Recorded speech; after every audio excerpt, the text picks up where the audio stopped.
대한민국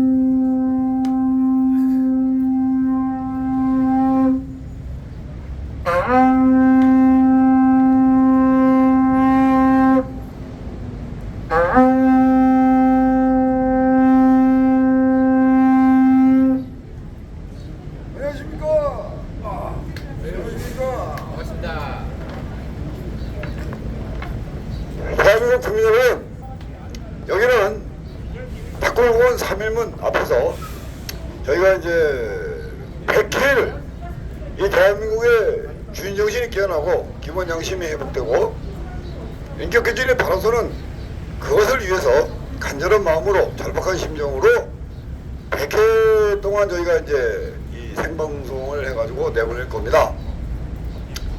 뭐 귀가 있는 사람들은 들을 것이고 눈이 있는 사람들은 볼 것이라는 이제 그 숙제가 직자 우환과 그 의독경의 그 아픔이 아직 해결이 안 됐습니다.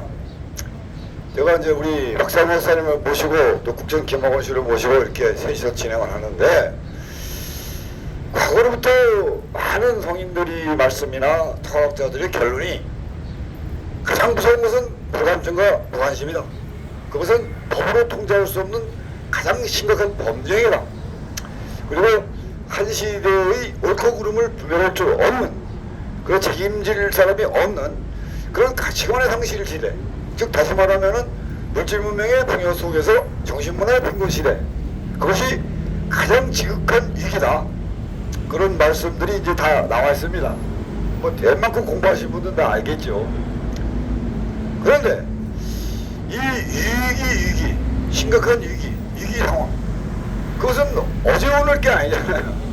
저도 어렸을 때부터 항상 그런 말씀을 들으면서 위기를 대처할 수 있는 대안을 마련해야 되는데, 오히려 이 위기를 더 심화시키는 그런 이제 결과물이 오늘과 같은 대한민국의 상황과 지구촌의 상태가 아닌가. 그래서 저는 위기라는 말은 다른 말로 하면 위대한 기회라고 저는 생각을 합니다.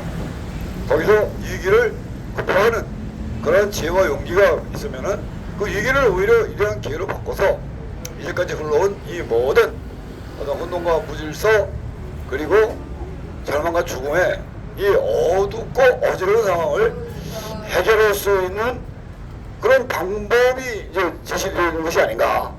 그래서 이 시대에 제가 가장 존경하는 긍직자의 한 분이신 우리 박세환 목사님께서 이 위기를 어떻게 하면은 위대한 길을 바꿀 것인가, 거기에 대해서 이제 좀 길을 제시하는 목자로서의 한 말씀을 좀 해주시면 감사하겠습니다.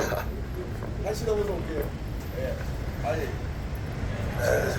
대한민국뿐 아니라 세계가 혹은 개인과 가정, 사회와 국가가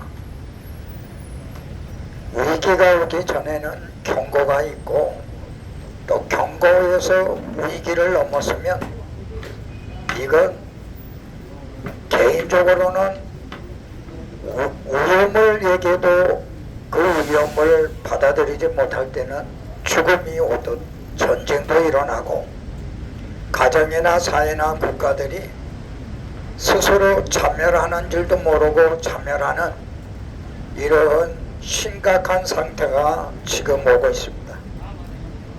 특별히 우리 모든 사람이 자기로부터 시작해서 더 나아가 가정과 사회와 국가, 인류를 향한 무엇이 우선순위가 뭔지, 이런 중요한 우선순위를 모른 채 그냥 사는 게 사는 것이고 죽는 게 죽는 것이라고 하면, 이 혼란과 혼돈과 혼잡은 오늘 세계가 더 큰 위기를 불러일으키는 심각한 문제라 오늘 이런 대화의 자리가 있으겠습니다. 네, 맞습니다.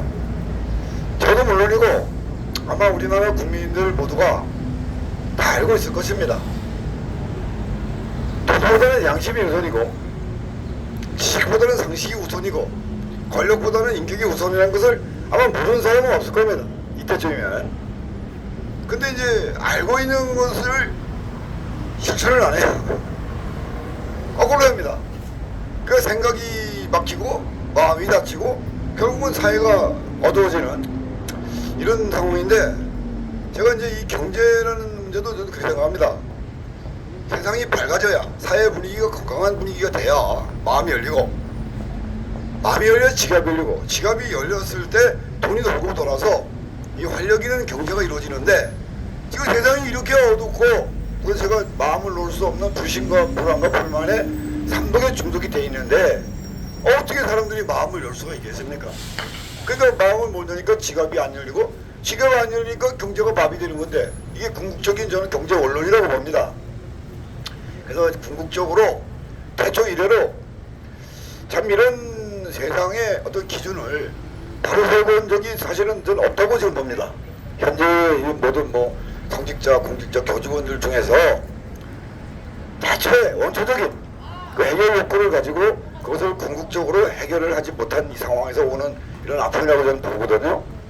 그리고 국선께서는 세속의 지식이 아니라 정말 스스로 어떤 깨달음을 통해서 이 시대가 이러면 안 되겠다, 나 자신부터 정말 뭔가가 이제 달라져야 된다, 여기서 달라지지 않으면 안 된다, 이런 말씀을 주로 많이 하셨는데, 오늘 이제 특별한 자리에 이 가시관의 상실 시대에 어떤 가시관을 가지고 세상을 살아가는 것이 올바른 것인가, 우리 시대의 그 젊은이들을 향해서, 특히 젊은이들과 어머니들을 향해서 어떤 깊은 말씀을 한마디 해주시기를 부탁드립니다. 그 깊은 말씀을 부탁드린다 그래서 저의 기준에서 좀 깊게 좀 말씀드리겠습니다. 이 세상이 이렇게 된 것은 우리가 모르는 어떤 안 보이는 어떤 세력에 의해서 그렇게 된 겁니다. 모르는 걸 흔드는, 보지 않는, 예, 보이지 않는 손에 의해서 이렇게 된 겁니다. 저는 이렇게 얘기해요. 죄는 원죄는 인간이 짓지 않았다. 죄는 귀신들이 졌다. 잡기들이 졌다. 인간은 죄 없다. 귀신들이 죄를 졌다. 저는 이렇게 얘기합니다. 맞습니다. 그들의 장난에 의해서 세상이 이렇게 타락을 하게 됐고, 그들의 장난에 의해서 물질 문명이 완전히 어둠으로 빠지게 되어 있습니다. 물질이 나쁘다는 게 아니에요. 물질이 어둠으로 빠져드는 거죠. 그래서 우리 큰 지금의 영들의 전쟁이라고 저는 얘기를 합니다. 큰 두 세력이 싸우고 있죠. 안 보이는 두 세력이. 빛과 어둠이 힘겨루기를 하고 있습니다. 48대 52. 그러니까 52가 선이 돼야 되는데 52가 악이 되면 그게 어둠의 세상입니다. 다른 게 어둠의 세상이 아니라. 그래서 그걸 많이 하려고 애써 노력하시는 분들이 있죠. 이 사회에는 보이지 않게 52대 48을 거꾸로 하려고요. 다시 반전을 하려고요. 좋은 세상을 만들려고요. 이 싸움에서 우리는 알게 모르게 지금 지고 있습니다. 그들의 안 보이는 교묘한 수를 우리는 읽지 못하고 있기 때문입니다. 저는 이렇게 생각을 합니다. 우리는 어차피 안 보여요. 그런 세력이 움직이는 것을. 그 속임수는 우리는 잘 알지를 못해요. 왜냐하면 그들은 참 구에다가 거짓 이를 섞어서 돌리기 때문에 우리는 알아볼 수가 없습니다. 어떻게 참 구에다 거짓 이를 섞어서 돌린다 알아볼 수가 있단 말입니까? 그거는 불가능해요. 근데 우리가 어떻게 하면 그 세력을 이길 수 있느냐? 답은 한 가지입니다. 거짓말을 안 하면 됩니다. 내 자신부터 내가 오늘 절대적으로 거짓말 하지 않겠다, 오늘부터 맹세를 하시면 됩니다. 왜냐면 그들은 거짓말을 타고 다니니까요. 항상 속이고 거짓말하고 이것을 도구로 쓰니까요. 나 자신도 속이니까요. 그래서 내 자신이 절대로 거짓말만 하지 않겠다만 맹세한다 그러면 이 세상은 좋아집니다. 지금부터요. 첫 번째가 저는 3단계로 말하고 있어요. 첫 번째 단계가 거짓말이고, 두 번째 단계가 합리화시키는 거고, 세 번째 단계가 뒤집어 씌우는 단계입니다. 뒤집어 씌우는 단계에 들어섰으면 늦은 거예요. 그 사람은 벌써 좀비 돼버린 겁니다. 그래서 처음에 거짓말할 때 제 스스로가 스스로의 거짓말을 막아야 됩니다. 좀비 되지 않으려면요. 그래서 거짓말만 하지 않는다 해도, 거짓말만 안 하겠다고 맹세만 한다 해도, 그것만 지켜나간다고 한다 해도 이 세상은 밝아집니다. 이렇게 되진 않죠. 예, 여기까지 말씀드렸습니다. 아까 저기 저희가 만나본 어떤 시민도 그 말씀을 하잖아요. 자기가 뭐 물어보지도 않았는데 우리 시대에 가장 중요한 것이 인성이라는 말을 저희가 들었잖아요. 그리고 모든 것이 어떤 일을 하기 전에 믿음이 있어야 된다. 참 그 시민의 말씀이 가슴에 와 닿잖아요. 일반 시민의 입에서 저희를 향해서 그런 말씀을 해주실 때에 참 저도 이제 감동을 받았습니다. 아, 우리 국민 수준이 많이 올라섰구나. 정말 세계 속에 정말 우리가 정말 내놔도 이제는 우리가 만약에 세계를 선도하는 그런 이슈에 서더라도 정말 우리 국민들이 그냥 부끄러운 짓을 하지 않고 정말 그들에게 하나의 모범적인 실천을 보여줄 수 있겠구나. 저는 하나의 가능성을 오늘 봤습니다. 자, 왕창 흐뭇합니다. 근데 우리가 늘 말씀하듯이 사실은 말이라는 게 중요하지 않습니까? 말이 통하지 않으니까 욕이 나오고, 욕을 해도 말을 안 들으니까 주먹을 휘두르고 폭력이 되고 결국은 그것이 창칼이 되고 결국 핵폭탄까지 왔다고 생각을 하거든요. 그래서 지금 우리 인류를 이어가고 있는 이 핵폭탄 이것도 결국은 말이 통하면, 말이 곧 상식이니까요. 그 상식이 통하면 뭐 핵폭탄도 저절로 사라진 거 아니겠습니까? 그 폭력이 사라지고, 그러니까 남을 학대하는 이런 잘못된 그 배려 풍속이 사라지면은 거기서 이제 말하자면은 우리 국민 각자, 그리고 세계 인류 각자가 자기의 중심 속에서 자기 스스로 달라지면, 내가 달라지면 우리가 달라지고, 우리가 달라지면 민족이 달라지고, 민족이 달라지면 인류가 달라질 수 있는 그 어떤 것이 가능하지 않은가.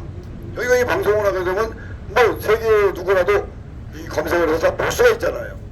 말이 통하면은 정말 우리가 바라는 그런, 인간이 바라는 건 그거 아니겠습니까? 결국 평화와 희망, 세상이 평화롭고 사람이 희망이 있으면은 그 속에서 모든 것이 우리가 함께 누릴 수 있는 그런 이제 그야말로 아름다운 세상이 이루어지지 않습니까? 그래서 이 말의 중요성, 대화의 중요성, 토론의 중요성, 이것에 대해서 이제 우리가 짚고 넘어가야 되는 부분이 있는 것 같아요.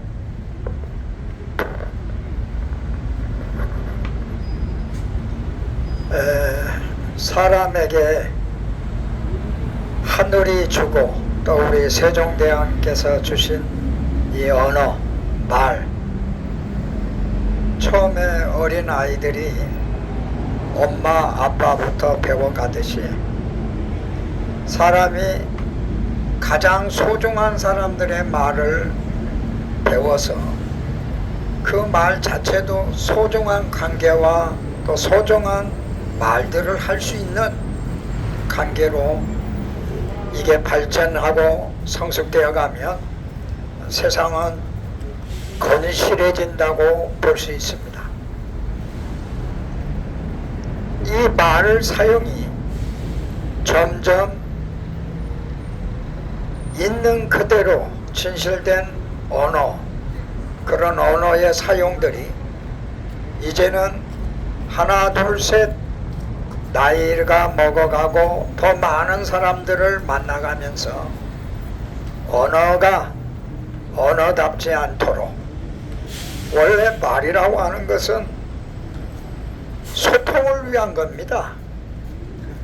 예, 소통, 대화죠. 더 말하면 사우디언이 아니잖아. 예, 이 소통해야 할 언어를, 소통의 그 선물이자 하늘과 세종대왕께서 주신 그 소중한 언어를 가치 있게 그것을 알고 그 가치 있게 사용할 수 있는 책임을 초등학교나 유치원이나 또 어머니 밑에서 자랄 때부터 언어 순화 교육을 제대로 배워야 하지 않는가.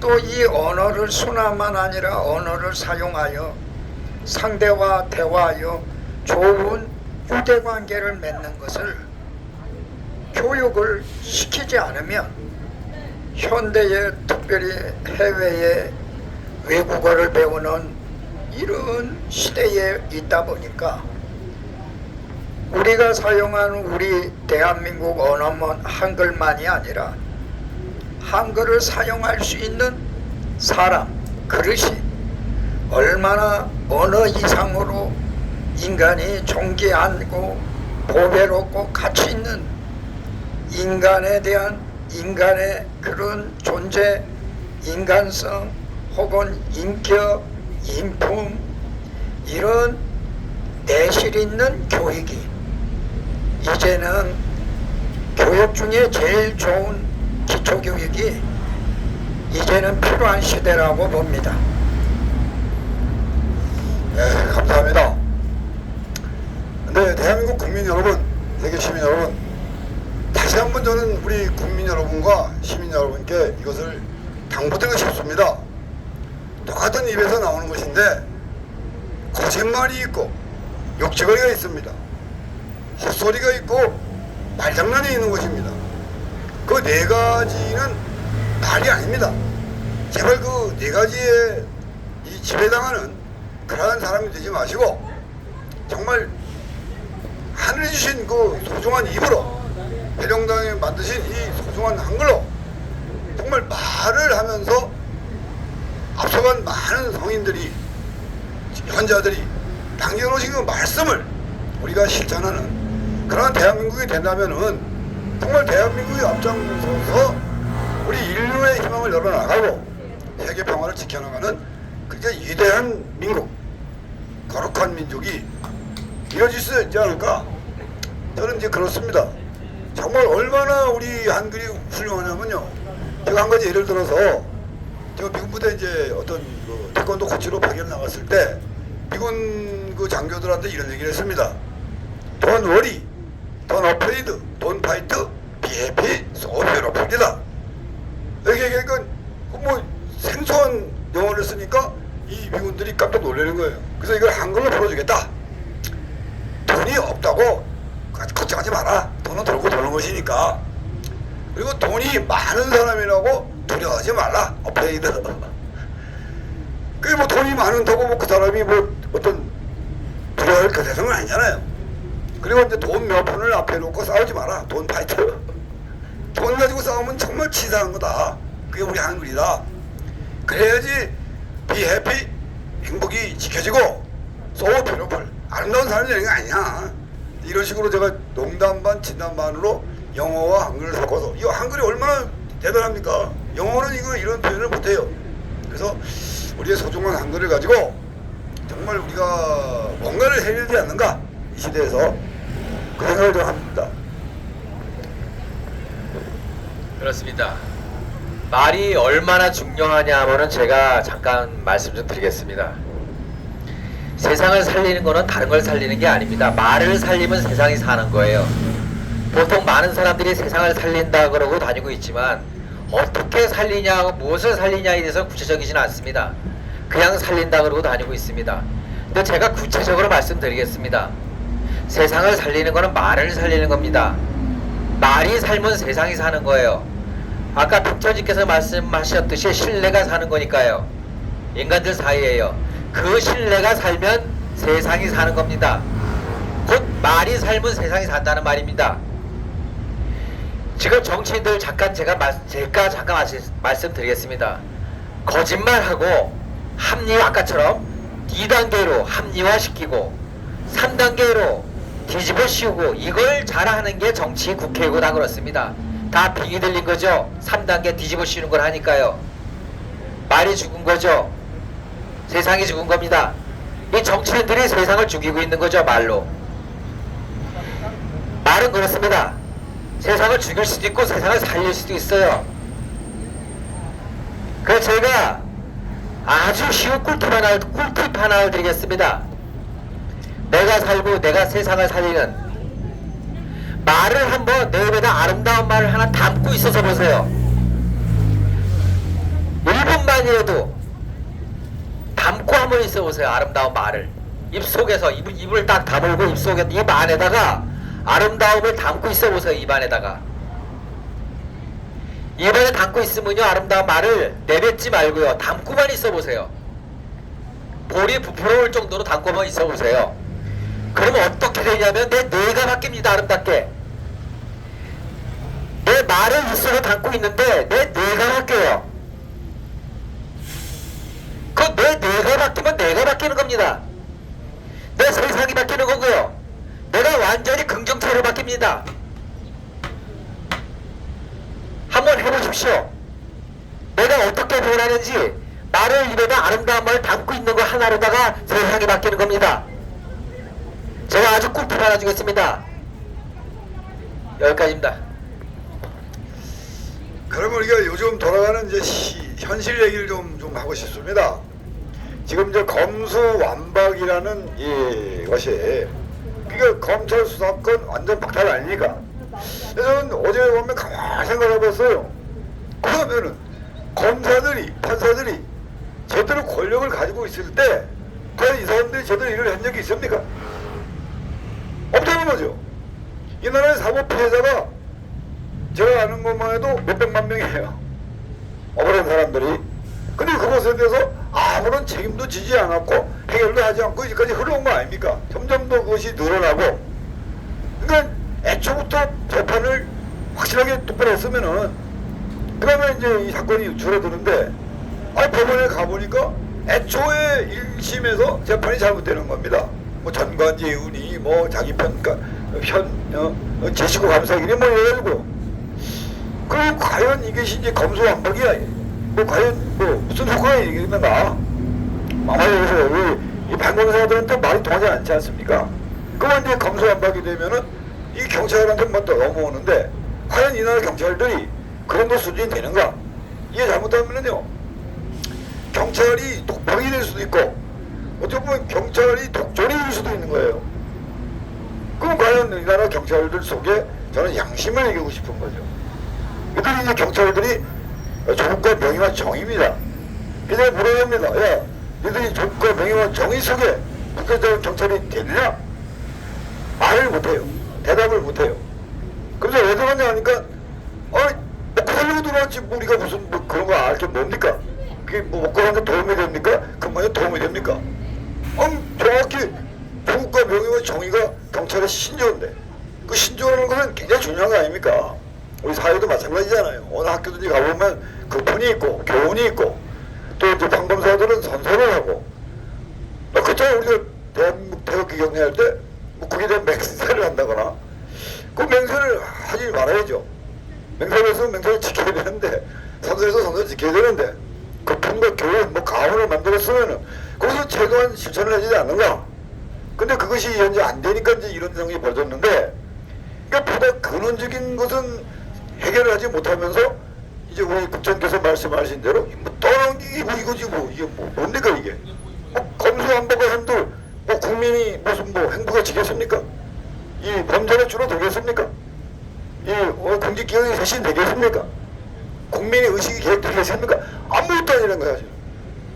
이런 시행착오를 겪으면서 예산을 낭비하고 끊임없이는 시간만 끌면서 결국은 이게 뭐 인연 대립이나 부추기고 지역 갈등을 조정해서 또다시 선거 한번 치를 때마다 나라는 망해가고 있다는 거죠.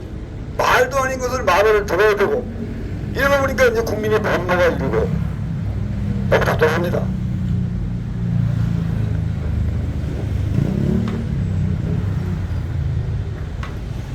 언어가 말이 사람이 되어야 쉽게 말하면 인격이 되어져 가는 겁니다.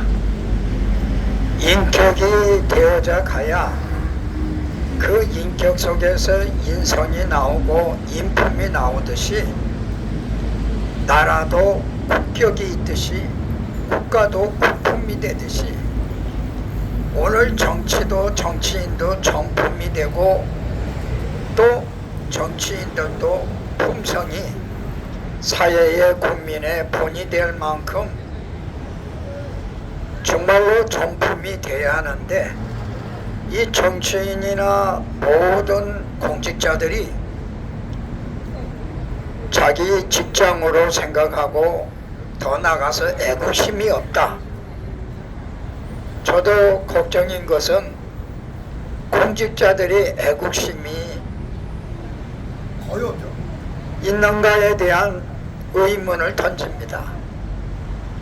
지난번에 문재인 정부 아래 공직자들이 부동산 투기한 것이 아마 내 생각에는 축소보고 한 게 그 정도지, 아마 더 확대 조사했으면 대한민국 부동산 투기가 공직자들이 앞장서고 있는 LH, 저 SH는 없는 것처럼 얘기했지만 SH도 많을 겁니다. 워낙 많고 선거를 앞두니까 모든 것을 그냥 은폐하고 축소하고 조사도 심각한 사람만 조사하고 어쩌면 피레미들만 조사한지도 모를 만큼 지금 대한민국이 어려움을 당하고 있습니다. 제가 성직자이지만은 성직자에게도 부동산 투기할 수 있는 기회가 있지 않겠습니까? 내가 하지 않아도 가까이 있는 사람들이 땅을 사는 돈을 빌려주겠다. 뭐 또 저 집 하나 흐름한 집 하나 사면 또 아파트가 들어와서 나는 아파트 입주도 하고 더 나가서 시세 차익으로 부자 될 수 있는 목사가 제가 가는 데마다 저는 개척자의 길을 갔기 때문에 가는 데마다 투기가 붐이 일어나는, 제가 봐도 투기하면 얼마든지 돈이 들어오고 대를 이어서 우리 아이들까지도 아파트 하나씩을 줄 수 있는 기회가 왜 없었겠습니까? 그런데 제가 이렇게 탑골공원 3일문 앞에 여러분들 앞에 이렇게 쓰기까지 또 여러분에게 이런 말을 할 수 있는 것은 그런 투기의 유혹을, 기회를 제가 다 포기했습니다.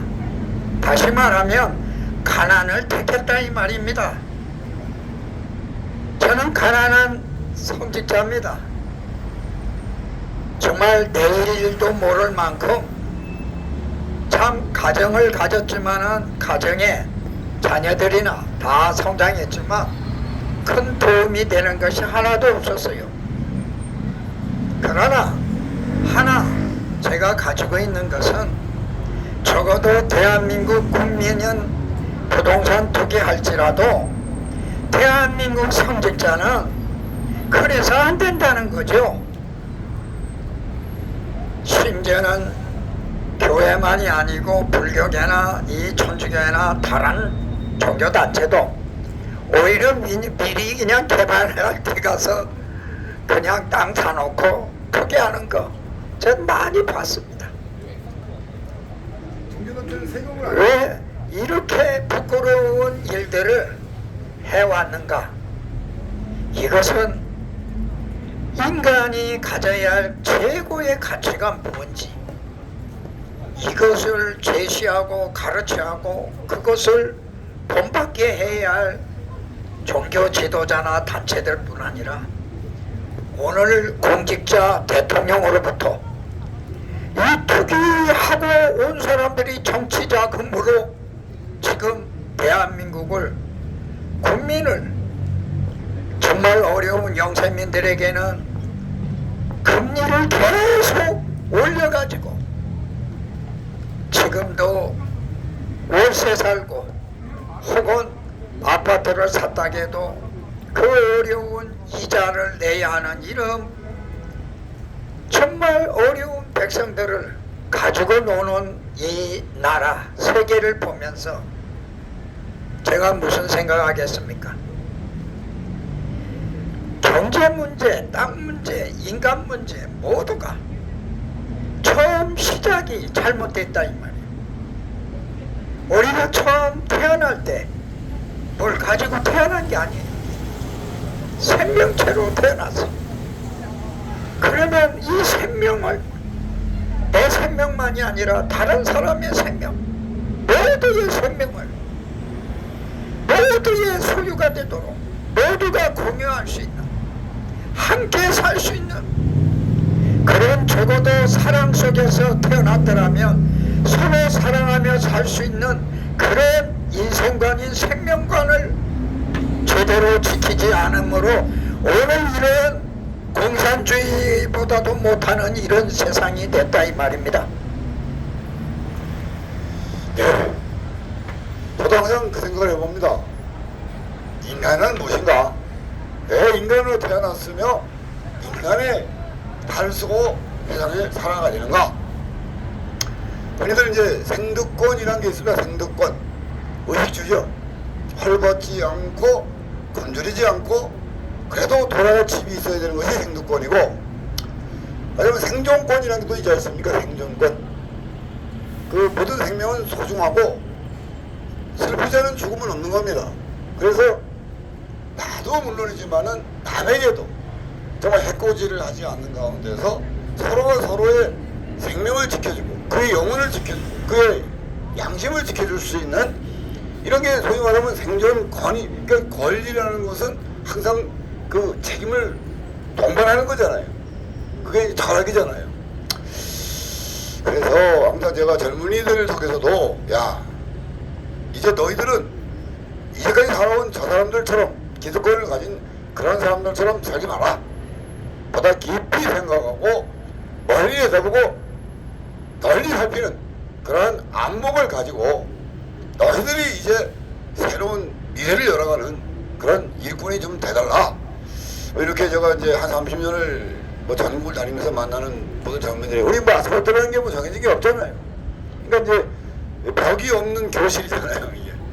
우리는 이제 지금까지 우리가 살아오면서 배우고 있긴 모든 것들을 깨달아서 행하는 그것을 이렇게 보여주는 것 뿐이잖아요. 그렇잖아요. 뭐 누가 뭐 투혼료를 받는 것도 아니고, 우리가 하는 일들이 다치다면은 목숨을 바칠 수 있는 그런 일들이었고, 과거에는 많이 돌아가셨죠. 이런 일을 하다가. 그거 돈이 안 되잖아요. 우리가 뭐 거짓과 그 불의를 저지르고 배신과 음모를 뭐 목사님 말씀처럼 그렇게 하면 우리도 얼마든지 돈을 벌 수 있는 기회도 있었고 정말 그런 하나의 그 찬스가 있었죠. 지금 우리는 그거 다 해보지 않았다는 거죠. 바보처럼. 그러니까 이제 그게 바보라는 거죠. 바보. 그러면 차라리 바보가 돼서 맘 편하게 사는 것이 좋은지, 정말 그들처럼 거짓을 하고 불의를 저지르고 배신과 음모를 일사하면서 어떻게든 돈을 벌고 권력을 잡아서 호의호식하면 그것이 옳은 것인지, 저는 이제 이건 미시대의 이 가시관의 혼돈이 거기에서 온다고 보거든요. 거짓, 형철님이 말하는 거짓말, 이것이 문제죠. 이 거짓은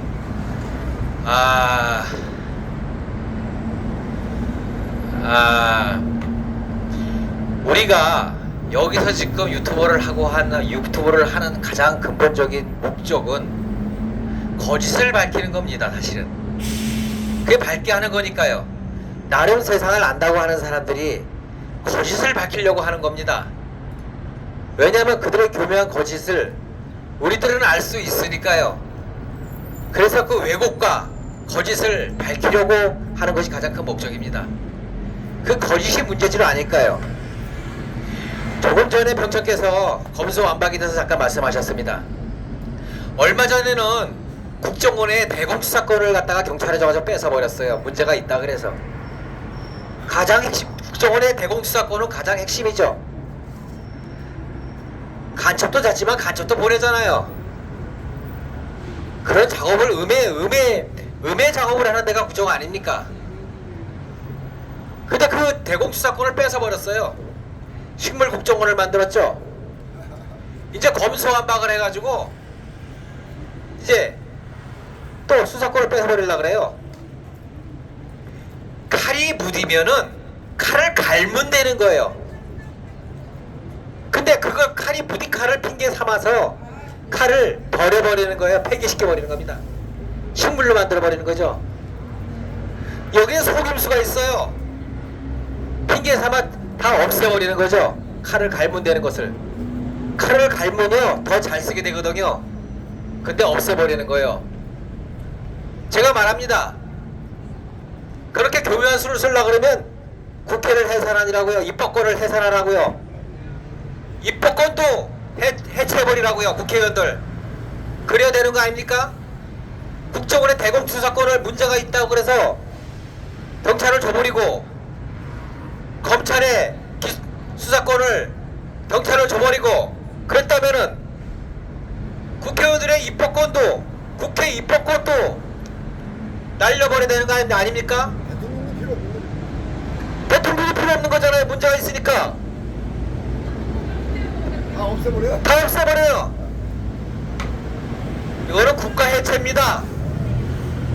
교묘한 수를 얘기하고 있는 거예요. 아주 교묘한 수를. 칼은 갈아서 쓰면 되는 겁니다. 다 해체해버리지 그러세요. 아주 교묘한 겁니다. 자, 일단은 이것을 말씀드리겠습니다. 제가 이제 많은 경찰들을 많이 만납니다. 제가 이제 모아놓고 말을 하죠, 거리에서. 그 사람들이 이제 30년을 한다 보니까 제 입에서 무슨 말이 나온 것도 귀를 기울여요. 고마운 거죠. 그래서 제가 그런 말을 합니다. 아까 이제 우리 국차선생님께서 국가 해체를 말씀하셨는데 저는 이미 이 국가는 물론이고 그리고 지구촌 전체는 해체된 상태로 봅니다. 그 4분 5열이죠. 4분 5열. 그러니까 이제 이게 뭐 너와 내가 다 사람과 사람 간에 벽이 생기고 인성이 마음이 되고 그냥 뭐 그냥 막 가는 거죠. 그냥 서로. 그게 뭐 그 당연한 듯이 여겨지는 이것인데 제가 뭐라고 말을 했느냐. 야 얘들아, 한 국가가 유지되기 위해서 이 지구촌이 유지되기 위해서 세 가지가 존재한다. 도덕. 그 도덕 불감증이 심화되면 고생하는 건 너희들이다. 너희들은 이러려고 경찰들이나 싶을 정도로 아마 이 거대하게 짓눌려서 아마 숨도 못 쉬고 과로사를 할 것이다. 과로사. 지금 그렇지 않는가? 너희들이 이 범죄자들하고만 어울리다 보니까 그들에게 오염이 돼서 그들을 닮아가서 경찰 자체가 범죄자가 되는 것이다. 그게 바로 도덕 불감증이다. 그리고 이제 안전 불감증이라는 게 있습니다. 과학 상식이 안 통하는 거죠. 철학이 안 통하는 거죠. 그 지멋대로 그냥 가는 게 그냥 자유인 줄 알고 그냥 무지병이 엿보라 그러죠. 그러면 소방관이 고생을 합니다. 불특정 다수를 뭐 아무데나 대고 불을 질러요. 그냥 자기 성질을 낸다고 아무데나 불을 지르고 아무데나 칼이 휘두르고 뭐 이래버리면은 뭐 사고가 끌 날이 없잖아요. 요즘에 그렇잖아요. 막 들이받아버려. 음주운전 해가지고 막 술 취해가지고 그냥 막 아무데나 들이받아버려. 이 안전불감증이잖아요. 그러면 소방관이 고생을 하는 거죠. 이러려고 소방관 냈나 싶을 게 소방관도 또 두들겨 패요. 그러면 이제 가장 극적으로 이제 국가가 해체되는 것은 안보불감증이거든요. 나라가 망하든지 말든지 내 배송만 편하면 된다. 내 편만 들으면 된다. 돈만 벌면 된다. 이런 이제 결국은 난일무사의 직무유기에 그 책임회피 복지보단과 구학 폐습이 지금 만연해졌다 이겁니다. 해저도 너무하는 거 아닙니까? 거기다가 이제 한나는 짓거리들이 당파 싸움이나 일삼고 이념대립 그거 뭐 100g 됩니까? 실체도 없는 이념대립을 시키고 지역 갈등을 조장해서 결국은 부정부패를 지금 뭐 자기들 멋대로 이제 드러내놓고 해요. 그거를 이제 감추려고 하는 게 검수완박이죠. 우리가 부정부패 했으면은 너희들로 했지 않느냐. 그래서 너도 나도 다 이제 더 이상 죄를 묻지 말자. 이런 이제 공소가 들었다고 저는 봅니다. 네? 이 기득권층, 고위층에서 저지른 모든 범죄들을 이거를 뭐 손도 못대게 하는 이런 이제 상황으로 간다면은 이 도덕 불감증, 안전 불감증, 안보 불감증이 결국은 국가는 이미 해체됐다고 보는 것이고 아슬아슬한 거죠. 지구촌 전체도 자연이 파괴되고 환경을 오염시키더라도 돈만 벌면 되고 어떻게 됐든 간에 내 나라면 자살하면 되는 거 이건 아닌 거죠. 이거는 아닌 거죠. 절대로 아닌 건 아닌 거죠. 그런 측면에서 봤을 때 여기에서 되돌리지 않으면 결국은 지구촌 종말의 시계는 점점 더 가속도가 붙어지고 지금 저리 망하면 대한민국도 망하는 거고 대한민국 망하면 우리 국민 개개인도 망하는 거 아닙니까? 어떻게 해요? 전체가 다 죽어가는데 나만 살면 된다? 그건 절대로 말이 안 되겠죠.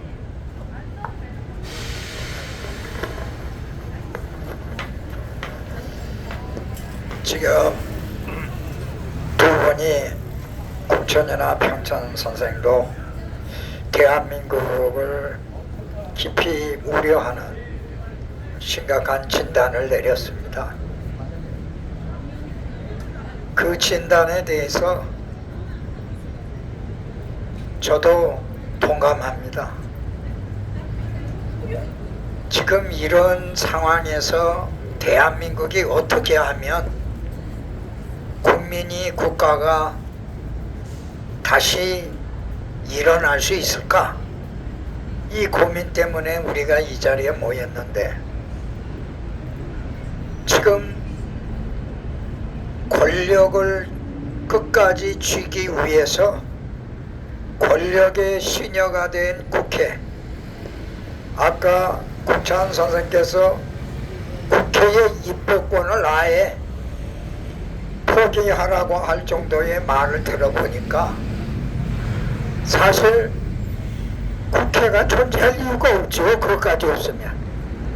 검찰도 마찬가지입니다. 수사하지 않으라고 하고 새로운 미국의 FIB에 중수청을 만든다고 저렇게 하지만 이제 새로 된 20대 윤석열 대통령께서 검찰을 없애버리려고 하는 게 문재인의 꿈이었는데 그 검찰 때문에 노무현이가 죽었기 때문에 자기도 죽을 수 있기 때문에 마지막 국무회의에서 거부권 행사하지 않고 오케이 사인한 것은 바로 그게 자승자박입니다. 검찰을 없애버리기 위한 지난번에도 국찬 선생님이 꼼수완박이라고 했는데 꼼수완박이 그렇게 통하느냐? 아닙니다. 대통령 취임하자마자 중수청을 세우겠다고 윤석열 대통령이 하겠습니까? 쉽게 말하면 검수완박이라고 해도 반조법뿐이 안 되는 거예요. 반조법을 가지고 권력을 6월 1일 지방선거 또 2년 후에 국회의원 선거 이르기까지 어떻게든지 범죄 사실을 숨겨가면서 권력을 어떻게든지 안 뺏기려고 지금 몸부림을 치는 겁니다. 이번에 뺏기면 앞으로 또 10년이 기다려야 하는, 또 다시 5년 안으로 뺐든지 박근혜 대통령 탄핵하듯이 4년 안에도 뺏고 싶은 게 이게 더불어민주당의 생각입니다. 오늘 왜 이렇게 대한민국의 정치 권력이 타락했는가?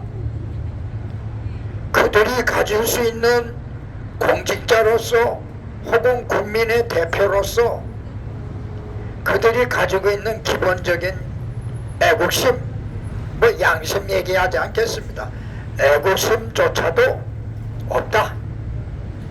애국심이 없기 때문에 대한민국은 조만간에 이렇게 나가면 북한에 흡수 통일됩니다. 저는 20년 동안 자유민주주의 3.1 독립정신으로 통일되기를 기도하고 이렇게 싸워오고 있는데 정치한다고 하는 국민의 혈세를 받는 것들이 거꾸로 대한민국을 김정은에다가 그냥 갖다가 흡수 공산주의 통일하도록 맡기는 이런 악순환을 근본적으로 무너뜨리려고 한다면 6월 1일 우리 국민들이 선거 잘해야 합니다. 예, 저는 이쯤에서 저도 또한 이 나라 대한민국 국민의 한 사람일 뿐입니다. 아무런 권력도 없고 돈도 없고 조직도 없습니다.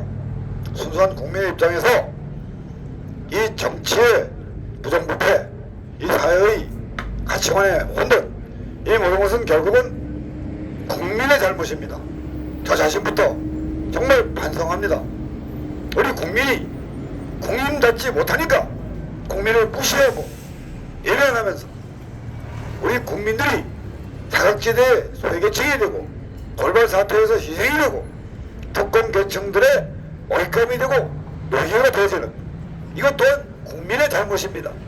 국민이 똑똑하지 못하니까 착하기는 한데 바보 같으니까 그냥 그들에게 질질 끌려다니는 노예가 됐고 나라가 망해가든지 말든지 구경꾼이 되어가는 이런 국민 때문에 나라가 이렇게 된 거라고 봅니다. 국민이 책임져야 됩니다. 국민이 해결해야 됩니다. 지금은 할 수 있습니다. 과거에는 그것을 할 수가 없었다 치더라도 지금은 우리 국민 여러분은 할 수 있는데 안 하고 있는 것입니다. 이 모든 그랬던 세상에 그 속에 들어있는 것이 무엇입니까? 돈지랄, 힘겨루기, 자리다툼, 귀신장난, 결국 숫자의 몸으로 거짓을 마련하고 진실로 둔갑을 시키고 불의를 저지르면서 그것을 정의라고 이렇게 사기를 치는 사이비 어거지 떼거지가 난장판을 벌이고 막장 개판을 벌이는데도 불구하고 우리 국민들은 뭐하고 있습니까? 먹자판, 놀자판, 싸움판이 아니면 다른 것에 관심이 있습니까? 국민이 국민다운 자격이 있습니까? 내가 이 나라 국민이라고 확실하게 자부심을 가질 수 있습니까? 저부터도 아닙니다. 국민 여러분, 제가 부탁드립니다. 저 윤석열 입에서 상식과 공정과 화합이라는 말이 나왔습니다. 그것은 윤석열의 말이 아닙니다. 우리 국민의 말입니다. 상식에서 벗어나고 공정에서 어긋나고 우리 국민의 화합을 깨는 그런 사람들은 어떤 놈이든 그것이 내 자신이고 내 형제일지라도 절대로 정치판에 못 들어가게 그걸 확실하게 막아낼 줄 아는 진정한 의미의 이 나라의 주인이 되고 주권자가 되는 그러한 국민이 되주시기를 저는 이 자리에서 제가 반성하면서 저 자신부터 반성을 하면서 우리 국민 모두가 다 함께 깊이 반성하기를 제가 간곡히 당부드립니다. 우리 벽천께서 아주 그냥 열변을 토했습니다. 간절한 마음의 사람은 가슴에 서린 것 같습니다. 답답함이기도 하고요. 저도 국민들께 한마디 말씀 좀 드리겠습니다.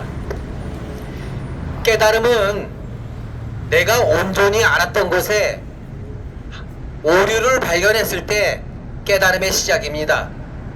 내가 온전히 알았던 것에서요 100% 저걸 맞다고 생각하는 것에서 하자를 알아챈 겁니다. 오류를 발견한 거죠. 여러분이 알고 있던 생각, 여러분이 알고 있던 지역적인 생각, 또 정치적인 생각들의 하자가 없는지 한번 뒤집어 보시길 바랍니다. 그 하자가 발견할 때 여러분은 깨달음이 시작되는 겁니다. 쏟고 있었던 것은 없었던 건지 다시 한번 깊이 생각해 보시길 바랍니다. 그때부터 시작입니다. 깨달음의 시작이죠. 저도 그랬습니다. 내가 온전히 알았던 것에 깨달음이 시작됐습니다. 그때부터 깨달음의 시작이었고요. 그래서 국민 여러분께 제가 말씀드립니다. 한번 내가 속은 것은 없었나? 내가 온전히 알았던 것에 하자는 없었나? 한번 뒤집어 보시기 바랍니다. 하여간 제가 너무 속이 터지다 보니까 이 시대를 바라보면서 극단적인 말을 썼습니다. 죄송합니다. 이제 우리가 오늘 이렇게 모인 목적은 무개념과 몰상식과 불공정이 판을 치는 이 어지러운 세상 속에서 어찌하면 개념을 바로 세우고 상식이 통하면서 공정한 세상이 이루어질 수 있을 것인가? 이것을 우리가 국민 전체와 어쩌면 세계 인류와 고통을 하고 공감을 할 수 있는 그러한 대화를 하려고 모였다고 저는 생각을 합니다. 이제 마지막으로 총정리를 하는 그런 마음으로 대한민국은 물론이고 세계 인류를 향해서 똑같은 사람이니까요. 너도 사람 나도 사람이니까 그 사람이라는 그것을 기준으로 우리 목사님부터 한 말씀 해주시면 고맙겠습니다.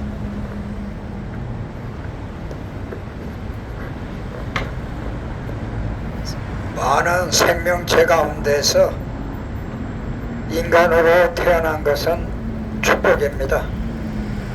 위로는 하늘과 땅에는 우리와 같은 사람들, 수많은 동물들, 식물들까지 생명을 지키는 만물의 영장인 특권을 받았습니다. 우리는 인간이 인간다운 것은 바로 이런 생명에 대한 책임을, 또 생명에 대한 사랑을, 또 생명에 대한 이해를, 서로 생명을 지켜주는 데 있다고 봅니다. 국민 여러분, 우리가 싸움하려고 이 세상에 온 게 아닙니다. 함께 살려고, 같이 있으려고, 같이 도우며 사는 것이 진정한 대한민국이 되는 길입니다.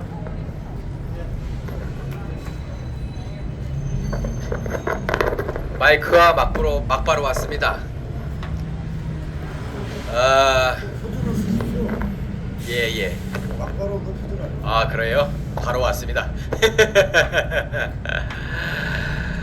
목사님께서 생명의 소중함을 말씀을 하셨습니다. 정말 생명은 소중한 겁니다. 이 우주에 가득하죠, 생명이라는 게. 저는 가끔 그 생명을 느끼곤 합니다. 그 생명을 느끼고는 참 신비로워요.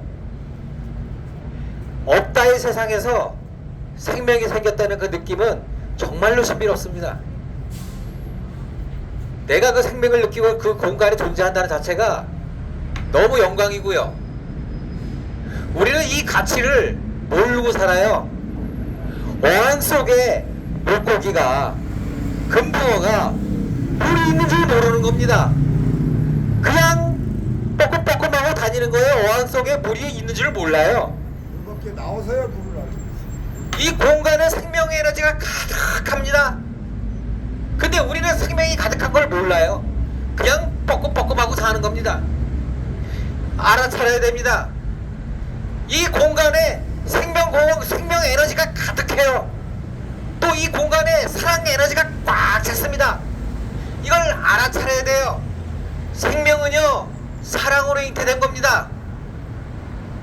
생명은요, 바로 이 세상에는 사랑이 가득한 거예요. 자, 어떻게 하면 천국이 오느냐고요? 자, 수학자가 안 보이는 수에서 무리수를 찾아냅니다. 보이는 세상에 드러내죠. 수학자가 무리수를 현시되는 세상, 보이는 세상에 끄집어낸 겁니다. 안 보이는 수를. 자, 이 공간에 사랑이 가득하다는 거를 내가 알아차리면은요, 이 세상에 사랑이 드러나는 거예요. 이래서 천국이 오는 겁니다. 그래서 우리가 알아야 할 것은 이 세상에 사랑이 가득하다는 걸 알아야 돼요. 생명이요. 이걸 알아차리면 내가 관찰자로서 보면은 이 세상의 사랑이 보이는 세상에 드러나는 겁니다. 수학자가 무리수를 세상에 드러내듯이요. 아주 간단한 겁니다. 근데 아무리 이 세상에 사랑이 가득하다 그래도 믿지를 않아요. 느끼지를 못합니다. 생명이 가득하더라도 그렇게 알아차려야 이 세상에 생명이 드러나고 사랑이 가득하다는 겁니다. 이 땅에 지상천국이 나오는 거예요. 표현되는 겁니다. 예. 저는 이제 우리 대한민국 국민 여러분은 물론이고 세계 시민 여러분께 꼭 이것만을 말씀을 드리고 싶습니다. 우리가 겪은 이 코로나, 여기서 교훈을 분명히 얻어야 됩니다. 이 코로나 바이러스가 어떤 일을 했습니까? 코로나 바이러스에 감염이 되면은 우리 몸에 이 면역력을 일으켜야 할, 말하자면 백혈구가 정신이 나가는 거죠. 오염이 돼서 변종이 돼버리는 거예요. 그래서 자기 장기를 공격을 하는 거예요. 자기가 자기 편을 공격하도록 오염이 되는 겁니다. 그게 이제 코로나 바이러스의 특징이었어요. 그래서 그 우리 몸에 있는 이 이제 적혈구는 영양을 공급하고 백혈구는 이제 그 병균을 막아내는 것인데, 백혈구가 이 적군을 잘 막아내고 그야말로 이 백혈구가 적군을 잘 막아내고 적혈구가 이제 영양 공급을 제대로 해줄 곳에 해줘야 된다는 그것을 깨워주는 게 이제 말하자면 백신인데, 근데 그게 이제 안 되면은 분배력을 잃어버리니까 뭐 공급을 안 해도 그새 영양 공급을 한다거나 뭐 자기 그 장기의 그 어떤 생체인데 거기다 분별하게 공격을 해갖고 결국은 이제 사람의 생명이 그냥 끝나는, 그냥 급살 만나죠. 그런 일들이 벌어진 것이 소위 말하면 코로나 바이러스입니다. 그러면 여기서 이것을 확대 해석을 해서 우리 사회를 구성하고 있는 우리 개개인을 바이러스로 보자 이겁니다.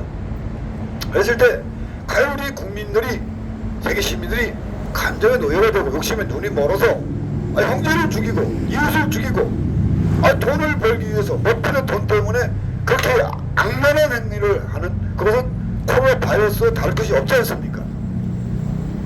형제를 죽이고 이웃을 죽이고 어린아이를 죽이고 가난하고 죽이고 얼마나 많은 사람을 죽여왔습니까? 그게 이제 말하면 코로나 바이러스보다 더 나쁜 바이러스죠. 내 자신이 바이러스가 됐네. 악성 바이러스. 그래서 저는 이 시대의 코로나를 하나로 교훈을 삼아서 나는 과연 이 세상을 이렇게 하는 적혈구고 백혈구인가, 아니면 이 적혈구와 백혈구를 마비시키는 그러한 못된 바이러스인가? 쉽게 말하면 나밖에 모르는 나쁜 놈은 아닌가? 돈밖에 모르는 돈놈은 아닌가? 이 거짓을 인정하고 불의를 저지르면서 배신을 일삼고 음모를 꾸미는 그런 사람들과 나는 같은 종류는 아닌가? 그것이 무슨 종교든 정치든 이 사회에 어떤 것이든 그것을 올바르게 할 줄 아는 우리 분별력과 책임감, 그런 것이 어쩌면 이 시대에서 우리가 이 개념이 없는 가치관이 상실된 이 사회에서 물체문명의 풍요 속에서 잃어버린 정신문화를 이게 우리가 일깨우는으로써 대한민국이 중심이 돼서 앞장서서 세계 평화를 지켜나갈 수 있고 그야말로 인류 희망을 열어나갈 수 있는 그러한 어떤 특별한 계기가 되는 것이 이제 오늘 이 담론에서 나온 그런 국민에게 주는 희망의 메시지가 아닌가, 그런 제가 결론을 좀 내려봅니다. 여기쯤에서 이제 우리가 또 우리 대한민국을 위해서 세계평화를 위해서 애국가를 좀 불러야죠. 애국가를 좀 제청하도록 하겠습니다.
제가 이제 이 시대에 지금까지 진행되어온 어둠의 역사를 떠나보내고 새로운 희망의 역사, 빛의 역사를 열라는 간절한 마음으로